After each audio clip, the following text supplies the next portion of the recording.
Hi there! On this third video we will explain the main steps to design and implement an anti-rumor strategy. It should not be considered a close and chronological methodology, as some phases may and should overlap. The anti-rumors approach is quite flexible, so it can be adapted to the very specific circumstances of each city. These are just some bullet points, but you can get much more detailed information on the guide Cities Free of Rumors, published by the Council of Europe. We start with some preparatory actions. Once the political decision to launch the strategy in a city is taken, it's important to work and reach political consensus to get more support and guarantee the sustainability of the strategy. We also need to provide anti-rumors capacity building to the team that will lead the process, both politically and technically, to ensure that they have a proper understanding of the approach and its methodology. Once the core team is set, one of the first things to do is a good diagnosis on three areas: the main challenges of the city regarding diversity issues, the existing local projects and policies related to anti-discrimination and diversity management, because the anti-rumor strategy don't pretend to start anything from zero, but it needs to make the most of what already exists in its city. And finally, we need to start identifying the key actors from civil society to be engaged from the very beginning. After that, we need to start identifying the main rumors about diversity issues and specific groups that are more relevant in our city. In the guide Cities Free of Rumors, you will find examples of methodologies that you can use to identify rumors, including surveys, interviews, focus groups, but also through much more creative methods, which are great to engage citizens on this process. And of course, you can get an idea of the main rumors identified in the cities, but I can tell you there is not much originality here, as most of them are related with the issues of labor market, the welfare states, identity, security, or education, among others. Once we have the main rumors identified, we must collect objective and strong anti-rumors arguments and data to help us dismantle false rumors. But we know that by only disseminating objective data, we will not dismantle rumors based on prejudices. However, identifying these arguments is important to empower the anti-rumors agents and ourselves, as they will provide us with security and conviction. When we started the strategy in Barcelona, we realized that although many people believed that migrant families were getting the majority of benefits for food in schools, when we checked the data, we found out that reality was very different and the number was much lower than what people believe. But we need to be very careful when communicating the anti-rumors data and arguments. Not only misinformation is difficult to remove, dismantling a rumor can actually reinforce it in people's minds. That's why it's so important to provide proper training before designing anti-rumors actions.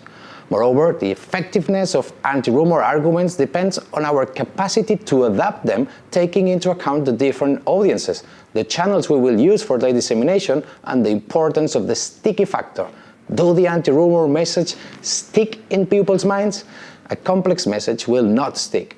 Finally, it is important to be aware that the anti-rumor arguments and data in much of the actions of our campaigns will not probably be used.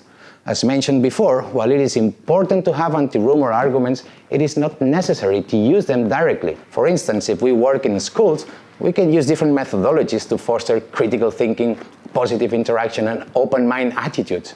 Maybe we will focus on music, theater, cinema forums, or sports, and we don't need to mention statistics about the social benefits or labor market. Again, it will depend on the target group, the goals, the context, etc. The next step is building an anti-rumors network. As we said, we need to start engaging people at the very beginning. Certainly, the creation of an anti-rumors network is one of the main features of the strategy.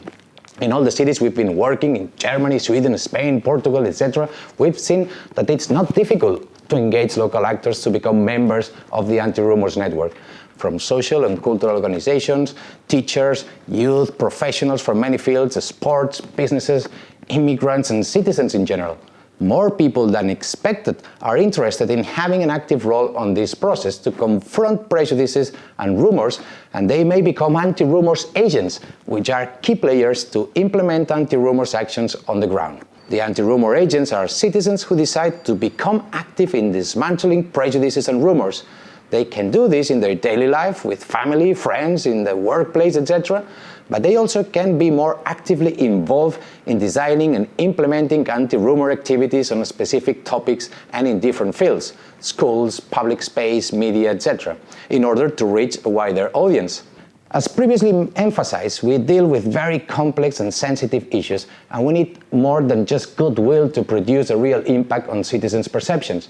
That's why providing solid training to anti-rumor agents is a key element of the whole strategy. There is a need to understand the conceptual framework and learn the necessary skills to become an anti-rumor agent and to design effective campaigns.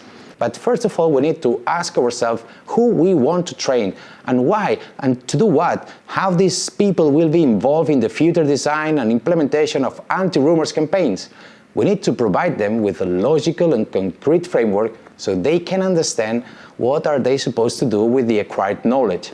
And this will depend also on the priorities and targets that we decide for the anti-rumors campaigns.